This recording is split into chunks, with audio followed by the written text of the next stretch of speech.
ಶೃಂಗಾರದ ಸೋಬಾನೆಯ ಕಣ್ಣಾರೆ ನೀನು ಹಾಡಿದೆ.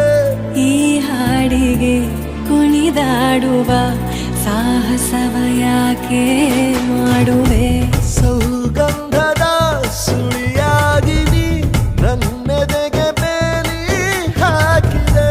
ನಾ ಕಾಣುವ ಕನಸಲ್ಲಿ ನೀನ್ಯಾಕೆ ಬೇಲಿ ಹಾರುವೆ? ಸಂಜೆಯ ಕೆನ್ನೆಯ ಮೇಲೆ ಬಂದು ನಾಟಿದೆ ನಾಚಿಕೆ ಮುಳ್ಳು.